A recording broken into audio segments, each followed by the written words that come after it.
మరి అలా నమ్మకూడదు అన్నప్పుడు ఎవరిని నమ్మాలి, ఎవరిని నమ్మకూడదు అనేది మాకు తెలీదు కదా! సో, అసలు ఎవరిని నమ్మాలంటారు? అంటే మీరిప్పుడు గత 15 ఏళ్లుగా జాతకం చెప్తున్నానని చెప్పారు. మీకు ఎటువంటి బ్యాక్‌గ్రౌండ్ ఉంది? మీరు బాబాజీ, మీరు క్లియర్‌గా చెప్పగలరు అని మేము ఎలా నమ్మాలి? ఎలా తెలుసుకోవాలి? ఎవరూ కూడా తమని తాము ప్రమోట్ చేసుకోరు. జ్యోతిష్య శాస్త్రంలో ఉన్నటువంటి వాళ్ళు. వాళ్ళు కర్మ సిద్ధాంతాన్ని నమ్ముతారు. వాళ్ళ దగ్గరికి భగవంతుడు ఏదో ఒక రూపములో ఏదో ఒక దారిలో పంపిస్తే తప్ప వీళ్ళు వాళ్ళకి అప్రోచ్ కారు, క్లయింట్స్ని అప్రోచ్ కారు.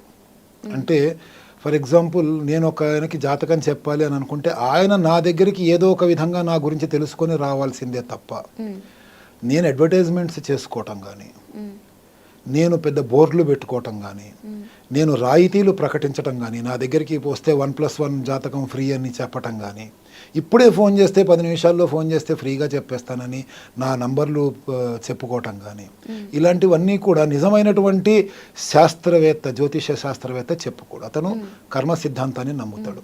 ఎవరికైతే కర్మ పరిపక్వత చెంది, ఎవరికైతే తన జీవితంలో మంచి మార్పులు రావాలని భగవంతుడు రాసి పెడతాడో, ఏ సమయానికి రావాలని రాసి పెడతాడో ఆ సమయానికి ఏదో ఒక రూపంలో సరి అయినటువంటి శాస్త్రీయ గారు ఎవరైతే ఉంటారో, శాస్త్రవేత్త ఈ జ్యోతిషం గురించి, ఆయన గురించి అవసరమైన వ్యక్తికి ఇన్ఫర్మేషన్ అందేటట్లుగా భగవంతుడే చేస్తాడు. అప్పుడు వాళ్ళు ఈయనని అప్రోచ్ అవుతారు. అంతే తప్పితే బోర్డులు పెట్టుకోవటము, మళ్ళీనేమో ఇంకా అనేక రకాలైనటువంటి సాధనాల ద్వారా నా దగ్గరికి రండి అని చెప్పి చెప్పుకోవటము, ఇవన్నీ కూడా చేసేటువంటి వ్యక్తులు సాధ్యమైనంత వరకు అలా చేసే వాళ్ళల్లో కూడా ప్రస్తుతం గొప్పవాళ్ళు ఉండి ఉండవచ్చు, ఉన్నారేమో. కానీ అసలైనటువంటి విధానం ఏంటంటే కర్మ సిద్ధాంతం ప్రకారంగా ఆ వ్యక్తికి భగవంతుడు ఈ వ్యక్తిని చూపిస్తాడు ఏదో ఒక దారిలో. అప్పుడు మనం నమ్మవచ్చు. అంటే చాలా వరకు ఇలా జాతకాలు చెప్పే వాళ్ళని మీరు ఎప్పటి నుండి చెప్తున్నారని కానీ, మీరు ఎలా ఇందులోకి వచ్చారని కానీ అడిగితే, మా అమ్మ నాన్నలు చెప్పారు, వాళ్ళ అమ్మ నాన్నలు చెప్పారు, వాళ్ళ అమ్మ నాన్నలు చెప్పారు, ఇలా చెప్పుకుంటూ వస్తున్నామని చెప్తారు. మీకు ఎటువంటి శక్తులైనా ఉంటాయా, లేకపోతే దైవ దృష్టి ఏమైనా ఉంటుందా? దాని ప్రకారం ఏమన్నా చెప్తారా? అమ్మా, మీరు అడిగినటువంటి ప్రశ్న చాలా గొప్పది, చాలా లోతైనటువంటిది. చాలామంది వాళ్ళ అమ్మా నాన్నలు వాళ్ళ తరతరాలుగా వస్తుంది ఈ యొక్క జ్యోతిష శాస్త్రం అని చెప్తారు. నన్ను అడగండి, నేను చెప్తాను, నాకన్నా ముందు నా వంశములో ఎవరు జ్యోతిష్యం చెప్పిన వాళ్ళు లేరు. మా నాన్నగారు 91 వరకు ఒక 6 సంవత్సరాలు 7 సంవత్సరాలు అప్పట్లో ఉన్నటువంటి షుగర్ కంప్లైంట్కి సరి అయినటువంటి అవి లేక ఉస్మానియా హాస్పిటల్, గాంధీ హాస్పిటల్ ఇట్లాంటి వాటిల్లో చాలా 6 ఏళ్ళు ట్రీట్మెంట్ తీసుకొని 2 కాళ్ళు కూడా యాంపిటేషన్ చేసి ఆ తర్వాత ఆయన చనిపోవటం జరిగింది. ఆయన హాస్పిటల్లో ఉన్న రోజుల్లో నేను ఇంటర్మీడియట్, డిగ్రీ చదువుకునేవాడిని. ఆ రోజుల్లో పక్క బెడ్ మీద ఉన్నటువంటి ఒక సిద్ధాంతి గారు బ్రాహ్మడు, ఆయన కూడా సేమ్ ఇలాగే జాయిన్ అయ్యి ఓ 1-2 ఏళ్ల పాటు హాస్పిటల్లో ట్రీట్మెంట్ తీసుకుంటూ ఉంటే వేరే టైంపాస్కి సాధనాలు ఏమీ లేక నేను అక్కడ కూర్చొని ఆయనతో పాటు మాటల్లో పడి ఆయన నేర్పిస్తూ ఉంటే నేర్చుకున్నటువంటి శాస్త్రం ఇది. 2 సంవత్సరాలు. ఆ తర్వాత దీని మీద ఇంట్రెస్ట్ పెరిగి దీంట్లో ఇంకా పరిశోధనలు, ఇంకా గొప్ప వాళ్ళని అప్రోచ్ అవ్వటాలు, నేర్చుకోవటాలు జరిగింది. అంతే తప్పితే వంశపారంపర్యంగా రావటానికి ఇది అవకాశాలు చాలా ఉన్నాయి, కానీ అందరికీ వంశపారంపర్యంగా రావాలనే రూల్ ఏమీ లేదమ్మా. ఎందుకు లేదు అని అంటే, పండితపుత్ర పరమసుంఠ అనేటువంటి ఒక సామెతను మనం చూసే ఉంటాం. నాన్నగారు బాగా చేశారు కాబట్టి కొడుకు కూడా ఇందులో బాగా చేయాలనేటువంటి మాట ఏం లేదు. మా నాన్నగారు యాజ్ ఇఫ్ ఐఎమ్ బ్రాహ్మిణ్, మా నాన్నగారు ఉర్దూలో రాసేవాళ్ళు, ఉర్దూ చదివేవాళ్ళు, Urdu to Telugu to English దానికి సంబంధించినటువంటి అనేక రకాలైనటువంటి పుస్తకాలు రాశారు. ఉర్దూలో ఏమంటారు, ఇంగ్లీష్లో ఏమంటారు, దాన్ని తెలుగులో ఏమంటారు అనేటువంటివి రాశారు. మరి నాకు ఉర్దూలో ఒక అక్షరం కూడా రాదు, మరి ఆయన దగ్గరే పెరిగాను.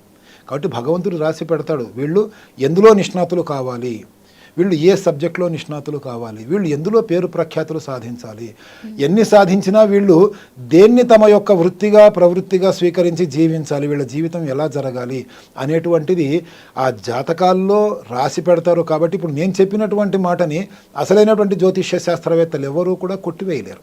ఎందుకంటే వాళ్ళ జాతకంలో రాసి ఉండాలి. ఆ గ్రహాల యొక్క స్థితిగతులు ఈయనకి జ్యోతిష్య శాస్త్రాన్ని నేర్చుకోవడానికి ఉత్సుకతని, ఉత్సాహాన్ని, అందులో సామర్థ్యాన్ని, వీటన్నింటినీ కూడా ఇచ్చేటట్లుగా ఉండాలి. ఆ విధంగా ఉన్నప్పుడు మాత్రమే ఎవరైనా జ్యోతిష్య శాస్త్రాన్ని నేర్చుకోగలుగుతారు. ఓకే, ఇప్పుడు హస్తముద్రికలు చూసి జాతకం చెప్పేవాళ్ళు, చిలక జ్యోతిషం అనేది ఎప్పటి నుండో చూస్తూనే ఉన్నాం. ఇప్పుడు ఆధునిక కాలంలో చూసుకున్నట్లయితే మనకి షాపింగ్ మాల్స్ బయట, రెస్టారెంట్స్ బయట కంప్యూటర్ జాతకం అనేసి ఒకటి ఫేమస్ అవుతుంది. కంప్యూటర్ ఇక్కడ పెట్టడమే కాదు, ల్యాప్టాప్స్లో కానీ ఫోన్లో కానీ మనం కూడా ఇలా హ్యాండ్ ఒక పిక్ తీసి అప్లోడ్ చేసినా జాతకాలు వస్తున్నాయి. అవి ఎంతవరకు నమ్మాలంటారు? నమ్మొచ్చమ్మా, కానీ సైన్స్ పరంగా కొన్ని ప్రశ్నలు నాలో చాలా ఉన్నాయి. ఆ ప్రశ్నల్ని నేను అడుగుతాను, అంటే మిమ్మల్ని అడగను, మామూలుగా నన్ను నేనే అడుగుతున్నట్టుగా ప్రజల దృష్టికి తీసుకొస్తాను మీ ఛానల్ ద్వారా. వాటి ద్వారా ఆలోచిస్తే మాత్రం ఒక 50 నుంచి 60% వరకు మాత్రమే మనం వాటిని నమ్మవచ్చును. ఎందుకనంటే ఫస్ట్ ప్రశ్న, కంప్యూటర్ జాతకాలు అంటే సాఫ్ట్వేర్ డెవలప్ చేయాలి కదా, దానికి సాఫ్ట్వేర్ ప్రోగ్రామింగ్ చేయాలిగా, లేకపోతే అవైతే రావుగా. ఆ ప్రోగ్రామింగ్లో క్యాలిక్యులేషన్స్ అంటే గణితము, జ్యోతిష్య శాస్త్రము గణితముతో ముడిపడి ఉంది, మ్యాథమెటిక్స్ తోటి. ఆ గణితం అనేది స్టాటిస్టికల్గా ఉంటేనే కానీ ఇది ప్రోగ్రామింగ్ అనేది కుదరదు. అంటే 2+2 = 4, 2+3 = 5 అనేది ఎక్కడికి వెళ్ళినా సరే ఇది స్టాటిస్టికల్. ఈ స్టాటిస్టికల్ ప్రోగ్రామింగ్ అనేది ఉండాలి. కానీ మన శాస్త్రాల రీత్యా నక్షత్రాలు, గ్రహాలు, వీటి గమనాలు నిర్దిష్టమైనటువంటి సమయాన్ని ఎప్పుడూ కూడా కలిగి ఉండవు. అంటే ఫిక్స్డ్ టైమింగ్స్ ఉండవు. ఉదాహరణకి ఈ రోజున ఉన్నటువంటి నక్షత్రం ఉదయం 6 గంటలకి మొదలైంది అని అనుకుందాం. ఈ నక్షత్రం రేపు ఉదయం 4 గంటల నుంచి 8 గంటల లోపు ఎప్పుడైనా ఎండ్ అవ్వచ్చు.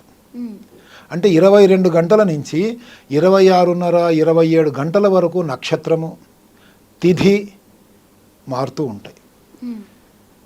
పుబ్బా నక్షత్రం ఒకనొక సమయంలో 25 గంటలు 34 నిమిషాలు ఉంది అని అంటే అదే పుబ్బా నక్షత్రం మళ్ళీ 27 రోజుల తర్వాత రిపీట్ అవుతుంది. అప్పుడు 22 గంటలే ఉండవచ్చు, 27 గంటలు ఉండదు. దాన్ని ప్రోగ్రామింగ్ ఎలా చేస్తారు? రాబోయే ఇంకో 50 ఏళ్ళదో 60 ఏళ్ళదో చేయలేరు కదా. అది ఎప్పటికప్పుడు ప్రోగ్రామ్, అది ఎప్పటికప్పుడు గణితాలని మనము లెక్క పెట్టవలసిందే. ఇంకా లగ్నాలు 1:30 గంటలు, 1 గంట 40 నిమిషాల నుంచి మొదలెడితే 2 గంటల 24 నిమిషాల వరకు కూడా లగ్నాలు మారుతాయి. 12 లగ్నాలు రోజుకి 24 గంటలు. అంటే 2 గంటలకు ఒక లగ్నము చొప్పున స్టాటిస్టికల్గా ప్రోగ్రామింగ్ చేయాలి. అలా ఉండవు లగ్నాలు కూడా. ఇంకా ముఖ్యంగా leap year, non leap year calculations. Leap ఇయర్కి 366 రోజులు ఉంటాయి, నాన్ లీప్ ఇయర్కి 365 రోజులు ఉంటాయి. కానీ మీరు కంప్యూటర్లో తీసినటువంటి జాతకాలను పేపర్లలో చూడండి, ఎక్కడో ఒక చోట 365.25 డేస్కి మేము క్యాలిక్యులేషన్ చేసామనేటువంటి గమనిక కనిపిస్తూ ఉంటుంది మనకి, వాళ్ళ యొక్క క్లారిఫికేషన్. ఆ పేపర్లలో ఎక్కడో చోట మీ కంటికి కనిపించకుండా ఉంటుంది. ఫర్ ఎగ్జాంపుల్ కొన్ని అడ్వర్టైజ్మెంట్స్ న్యూస్ పేపర్లో చూస్తూ ఉంటాం. అది అడ్వర్టైజ్మెంట్ అనే మాట కాకుండా అది ఒక వార్తలాగా ప్రచురింపబడుతుంది. కానీ ఆ కాలంలో ఎక్కడో చోట కంటికి కనిపించకుండా భూతద్దం పెట్టుకొని చూస్తే కానీ కనిపించకుండా ADVT అని రాసి ఉంటుంది, మీరు గమనించండి. ఇది ఆ విధంగా మన కంటికి కనిపించకుండా ఎక్కడో చోట 365.25 డేస్ కన్నట్టుగా రాసి పెట్టి ఉంటుంది. ఇంకా ఇవన్నీ కాకుండా ఈ నక్షత్రాలు మారటం మూలంగా ఏమవుతుందంటే, ఫర్ ఎగ్జాంపుల్ 24 గంటల ఫిక్స్డ్ టైంతో వాళ్ళు చేసిన దాంట్లో రేవతి నక్షత్రం 4వ పాదంలో పుట్టిన వాడికి ఓ 10-15 నిమిషాలు అటు ఇటుగా అశ్విని నక్షత్రం 1వ పాదం చూపిస్తుంది. దాంతో ఏమవుతుంది? మీనరాశి కాస్త మేషరాశి అవుతుంది. బుధుని యొక్క ప్రభావంతో జీవించవలసినటువంటి వాడు ఈ యొక్క అశ్విని నక్షత్రం మేషరాశిలోకి వచ్చి కేతువు యొక్క కుజుని యొక్క ప్రభావంతో జీవించేటువంటి స్థితికి వస్తున్నాడు. తద్వారా ఏమవుతుందంటే క్యాలిక్యులేషన్స్ మారుతున్నాయి. అంతర్దశలు, మహాంతర్దశలు, సూక్ష్మ అంతర్దశలు, ఇలాంటివన్నీ కూడా మహర్దశలు ఏవైతే ఉన్నాయో ఇవన్నీ కూడా మారిపోతున్నాయి. ఓ ఏడాది తర్వాత జరగాల్సింది ఏడాది ముందు చెప్పాల్సి వస్తుంది వాటిని బేస్ చేసుకొని, లేదా జరిగిపోయిన వాటిని ఇంకా జరగలేదు ఇప్పుడు జరుగుతాయి అని చెప్పి చెప్పవలసిన పరిస్థితి వస్తుంది. కాబట్టి కంప్యూటర్ జాతకాలని బేస్ చేసుకొని మనం పూర్తి స్థాయిలో మన యొక్క జీవితాన్ని విశ్లేషించడం అనేటువంటిది పొరపాటు. అందులోనూ కంప్యూటర్స్లో మనం చెక్ చేస్తే ఇవన్నీ రాసి ఆఖరిలో మళ్ళీ ఏం చెప్తాడంటే ఆ పేపర్లో, ఒక మంచి సిద్ధాంతి గారిని వ్యక్తిగతంగా సంప్రదించండి అని అంటాడు. వధూవర గుణమేళనము చూసిన, అంటే పెళ్లి చెయ్యాలి పిల్లడికి పిల్లకి అనుకున్న దగ్గర కూడా ఈ కుజదోషానికి సంబంధించి దానికి సంబంధించి ఆ కంప్యూటర్లో వచ్చేసి మళ్ళీ మీరు ఒక మంచి సిద్ధాంతి గారిని కన్సల్ట్ చేయండి అని చెప్పి వాడి మీద తప్పు లేకుండా రాసి చూపిస్తాడు. అక్కడ ఆ క్లారిఫికేషన్ అక్కడ ఇస్తాడు. అంత పర్ఫెక్ట్గా ఉండేటువంటివి మాత్రం కాదు. పర్ఫెక్ట్గా ఉండాలి అని అంటే చేత్తో గణితం వేసి జాతకాలు రాయాలి. ఒక్కొక్క జాతకానికి 2 నుంచి 4 గంటల సమయం పడుతుంది పూర్తిగా. పుట్టిన సమయము, పుట్టిన స్థలము, పుట్టిన తేదీ, నెల, సంవత్సరము ఇవి ఇచ్చినా కూడా మనకి ఒక 2 గంటల నుంచి 4 గంటల సమయం పడుతుంది పూర్తిగా గణితం వేయడానికి. ఆ సంవత్సరం పంచాంగాన్ని తీసి ముందర పెట్టుకొని ఒక జాతకం చెప్పడానికి మినిమం 3 గంటలు పడుతుంది. చెప్పడానికి కాదు, రాయటానికి, గణితం వేయటానికి. ఓకే. ఇన్ని చెప్పిన తర్వాత కూడా మళ్ళీ మీరు అడగొచ్చు, మరి చేత్తో రాసిన జాతకాలను ఎంతవరకు నమ్మవచ్చండి అని.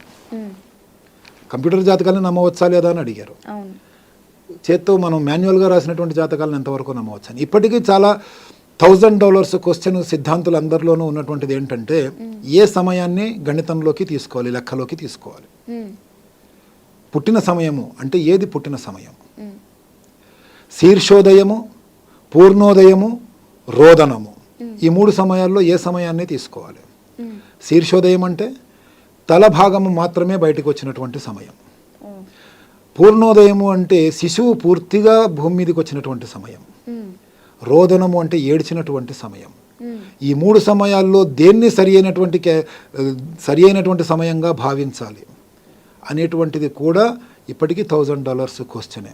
దానికి సరి అయినటువంటి క్లారిటీ ఎక్కడి నుంచి లేదు. ఎందుకంటే అంత గుప్తముగా, గోప్యముగా ఉంచబడినటువంటి శాస్త్రం ఇది, అంత లోతైనటువంటి శాస్త్రం ఇది.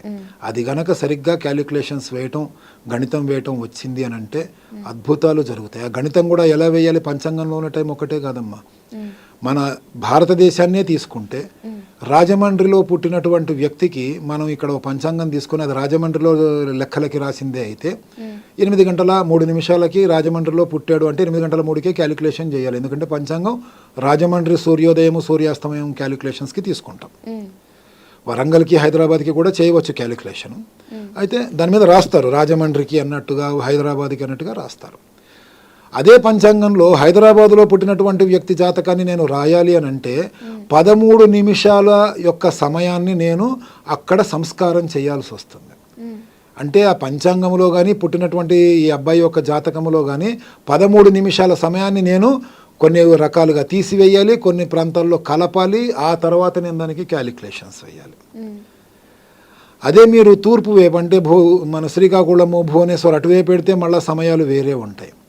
ఇదే దాన్ని మనము ఢిల్లీకి రాసుకుంటే 34 నిమిషాల సమయాన్ని నేను సంస్కారం చేయాల్సి ఉంది. అంటే మీరు 10 గంటలకి జన్మించాను అని అంటే నేను 9 గంటల 26 నిమిషాలకి తీసుకోవడం కానీ, 10:34కి తీసుకోవడం కానీ, అక్కడ లగ్నాల యొక్క సమయాన్ని దాన్ని బట్టి మేము క్యాలిక్యులేషన్స్ చేయాలి. ఇవన్నీ కంప్యూటర్లో చూపించడం సాధ్యమా? జరగని పని.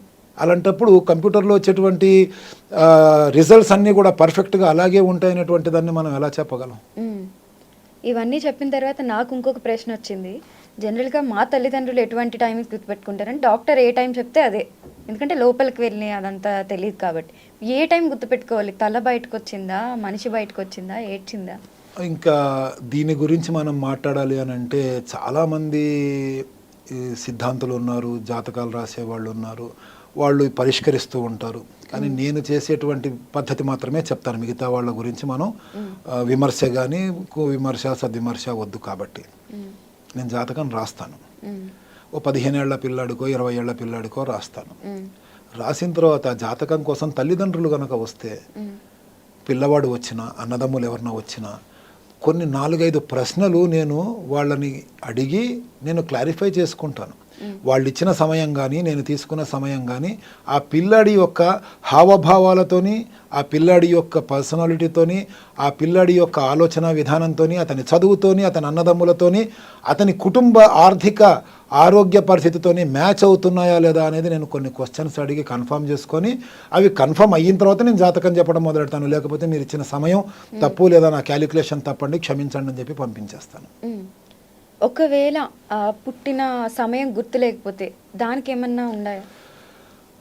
ఏ దిక్కు లేనివాడికి దేవుడే దిక్కు అంటారు కదా. కాబట్టి భగవంతుణ్ణి, నారుబోసిన వాడు నీరు పోయాడా అని చెప్పి భగవంతుణ్ణి ప్రార్థించి, నాయన నన్ను మంచి దారిలో నడిపించు అని చెప్పేసి అత్యంత అమితమైనటువంటి నమ్మకంతో భగవంతుణ్ణి ప్రార్థించి, ఆయన మనం వేసే ప్రతి అడుగు, చేసే ప్రతి పని ఆయనే చేయిస్తున్నాడు, ఆయనే నడిపిస్తున్నాడు అనే భావనతో ముందుకెళ్ళిపోవటమే దీనికి మంచి దారి అంతే తప్పితే ఇంకేదో ఎవరో వస్తారని ఏదో చేస్తారని ఆ వీధిలోకి వెళ్ళి ఆ సిద్ధాంతి గారితో ఈ వీధిలోకి వెళ్ళి సిద్ధాంతి గారితో పరిగెడుతూ సమయాన్ని వేస్ట్ చేసుకోకుండా, జీవితం అనేది నీటి బుడగ లాంటిది, ఆ సమయాన్ని పాడు చేసుకోకుండా, డబ్బుల విషయాన్ని పాడు చేసుకోకుండా భగవంతుడు నడిపించిన దారే నా దారి అంటూ నడిచిపోతూ ఉంటేనే అద్భుతాలు జరుగుతాయి అనేది నా యొక్క విశ్వాసం. ఎందుకంటే 2 things cannot be got back in any life: the spent time and the lost opportunity. గడిపేసిన సమయము, పోగొట్టుకున్నటువంటి అవకాశము, ఈ రెండు కూడా మళ్ళీ రావు. మనము ఈ విధంగా తిరుగుతూ ఉండడం మూలంగా ఏదో చెప్తారు, ఆయన మంచిగా చెప్తాడు, ఈయన మంచిగా చెప్తాడు అంటూ వెళ్ళిపోయి మన సమయాన్ని వృధా చేసుకోవడం మూలంగా సమయం పోతుంది. ఆ సమయంలో మంచి అవకాశాలు కూడా పోయే అవకాశం ఉంటుంది. అంటే పుట్టిన సమయం తెలియదంటే దానికి వేరే పరిష్కారం లేదంటారు? లేదండి. సరే, ఇవన్నీ బాగానే ఉన్నాయి. మరి రీసెంట్గా కొంతమంది స్వామీజీలు ఉన్నారు, పేర్లు చెప్పకూడదు, అప్పుడే పుట్టిన పిల్లలు ఎవరైతే ఉంటారో వాళ్ళకి జాతకాలు చెప్తున్నారు. పుట్టిన సమయం కానీ, తేదీ కానీ, పేరు కానీ ఏది వాళ్ళకి తెలియదు.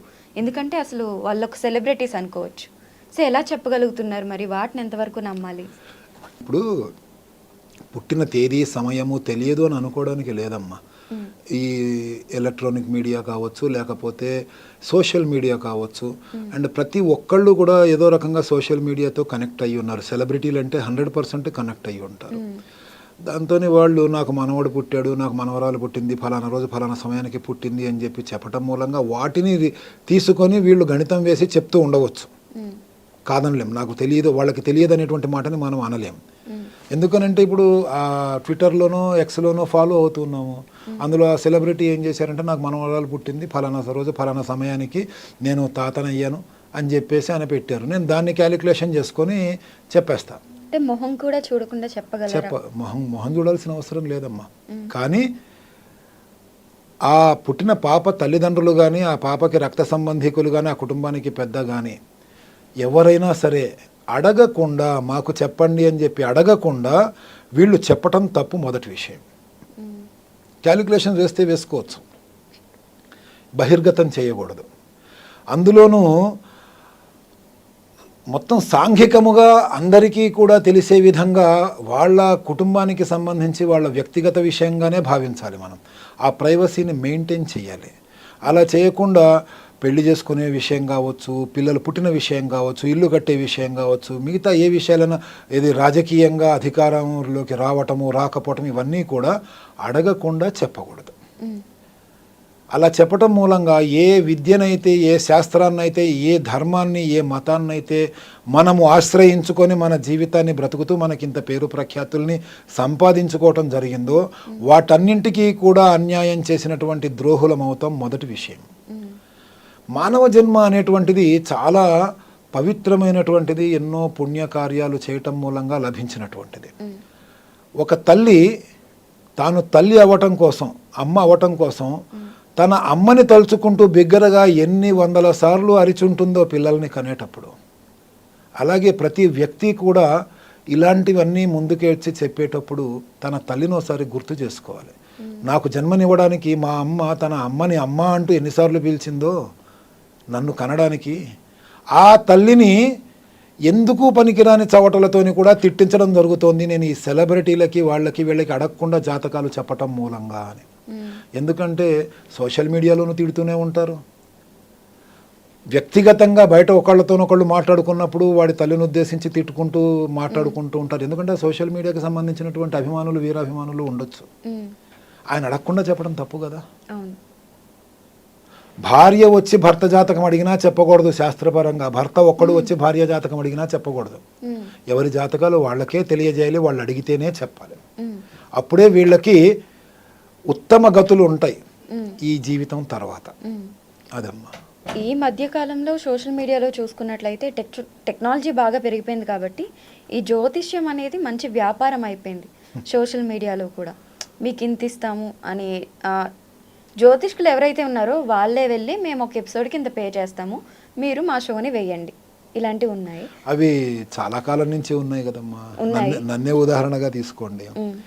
నేను మంచి మంచి ఛానల్స్లలో 2009, 2008 సమయంలో అప్పట్లో ఉన్నటువంటి 4-5 ఛానల్సే గొప్ప ఛానల్స్. వాటిల్లో the very first channel in Telugu Tamasoma Jyotirgamaya అనే ప్రోగ్రాం చేశాను.